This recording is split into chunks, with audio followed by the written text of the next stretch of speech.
नेपाल के प्रधानमंत्री बालेन्द्र शाह ने रविवार को सीमा विवाद को लेकर बड़ा बयान दिया। उन्होंने कहा कि काठमांडू और दिल्ली ने लंबे समय से चले आ रहे विवाद को सुलझाने के लिए एक दूसरे को कूटनीतिक नोट भेजे हैं। दोनों देश मुद्दे के समाधान के लिए सहमत हो गए हैं। इसमें इतिहासकारों, सर्वेक्षकों और विशेषज्ञों की मदद ली जाएगी।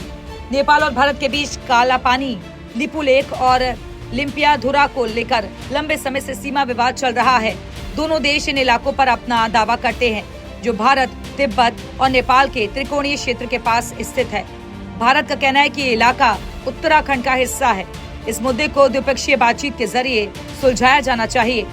विवादित क्षेत्रों को लेकर पूछे गए सवालों के जवाब में प्रधानमंत्री बालेन्द्र शाह ने संसद में कहा कि नेपाल सरकार ने भारत को आधिकारिक तौर पर एक कूटनीतिक नोट भेजा है, जिसमें लिपुलेख समेत कई क्षेत्रों पर कथित कब्जे का मुद्दा उठाया गया। भारत की ओर से इसका जवाब भी मिल चुका है। इसमें आपसी सहमति से हल की बात हुई है।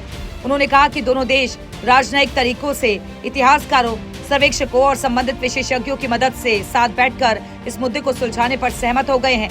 प्रधानमंत्री शाह ने अपने बयान में ये भी कहा कि सिर्फ भारत ने ही नेपाल की जमीन पर कब्जा नहीं किया, बल्कि नेपाल ने भी भारत के साथ कई जगहों पर ऐसा ही किया है। उन्होंने कहा कि आपको एक बात जानकर हैरानी होगी, जिसके बारे में मुझे हाल ही में प्रधानमंत्री बनने के बाद पता चला। अब दोनों देशों को तथ्यों का अध्ययन करना चाहिए, दोस्तों की तरह साथ बैठकर इस मुद्दे को सुलझाना चाहिए। उनका ये बयान दोनों देशों के बीच सीमा विवाद को नए दृष्टिकोण से देखने की कोशिश के रूप में देखा जा रहा है। प्रधानमंत्री बालेन्द्र शाह ने कहा कि ये सीमा विवाद केवल भारत और नेपाल के बीच का नहीं, बल्कि इसकी ऐतिहासिक जड़ें ब्रिटिश इंडिया के दौर से जुड़ी हुई हैं। उन्होंने कहा कि नेपाल ने इस मुद्दे पर चीन और ब्रिटेन के साथ भी कूटनीतिक बातचीत की है, क्योंकि ये विवाद 1947 में ब्रिटिश शासन के अंत के समय से जुड़ा हुआ है। उनका कहना था कि इस ऐतिहासिक पृष्ठभूमि को समझे बिना समाधान संभव नहीं है। संसद में बोलते हुए शाह ने यह भी बताया कि नेपाल सरकार ने भारत और चीन दोनों को इस मुद्दे पर कूटनीतिक नोट भेजे हैं। भारत की ओर से इस नोट का जवाब भी दिया गया है। उन्होंने टेबल टॉक के जरिए विवाद के समाधान के पहल की सराहना की। उन्होंने कहा कि ब्रिटेन से भी इस मामले में संवाद जारी रखा जाएगा, ताकि एक स्थायी और स्वीकार्य समाधान निकल सके। राजनीतिक विशेषज्ञों का मानना है कि प्रधानमंत्री शाह का ये रुख नेपाल की पारंपरिक राष्ट्रवादी राजनीति से थोड़ा अलग है। अब तक इस मुद्दे को अक्सर भारत विरोधी दृष्टिकोण से देखा जाता रहा है।